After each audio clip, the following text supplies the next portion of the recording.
Pada kesempatan kali ini kita akan membahas suatu soal, yaitu apa yang dimaksud dengan pengamatan dan jelaskan jenis-jenis dari pengamatan beserta contohnya.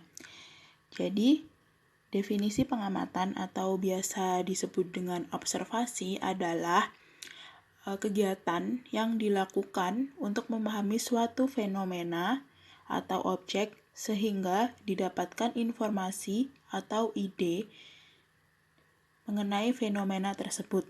Nah, pengamatan itu memiliki 3 ciri-ciri, yaitu objektif, faktual, dan sistematik. Nah, apa sih objektif itu? Jadi, objektif itu dilakukan berdasarkan objek yang nyata dan dapat diamati langsung. Jadi, objek yang diamati itu benar-benar ada atau nyata. Yang kedua, faktual. Nah, apa sih faktual itu? Jadi, pengamatan yang dilakukan itu harus sesuai dengan keadaan yang sebenarnya dan telah terbukti kebenarannya dan tidak dibuat-buat. Yang ketiga ada sistematik. Nah, sistematik ini pengamatan itu harus dilakukan sesuai dengan rencana dan metode yang sudah dibuat sebelumnya.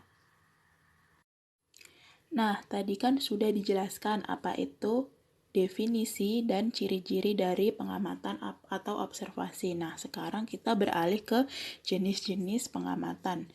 Jadi, jenis-jenis pengamatan itu ada 3. Yang pertama ada partisipasi, yang kedua itu pengamatan sistematis, dan yang ketiga itu pengamatan eksperimental. Nah, apa sih pengamatan partisipasi itu?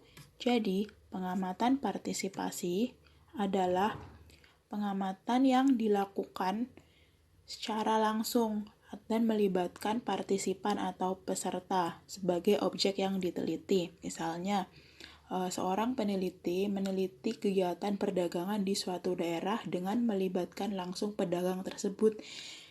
Jadi peneliti itu melibatkan pedagang tersebut sebagai partisipan.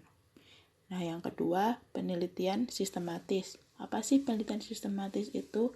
Jadi, penelitian sistematis itu adalah kegiatan pengamatan atau penelitian yang terstruktur dan memiliki kerangka. Contohnya, pengamatan mengenai pertumbuhan kecambah.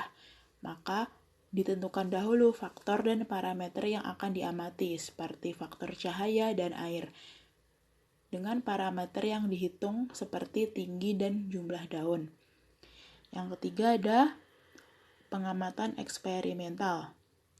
Dari namanya kita sudah tahu bahwa pengamatan ini itu dilakukan melalui eksperimen atau percobaan. Misalnya, penelitian mengenai efek cahaya terhadap pertumbuhan kecambah, maka diperlukan percobaan, yaitu menggunakan kecambah dengan efek cahaya.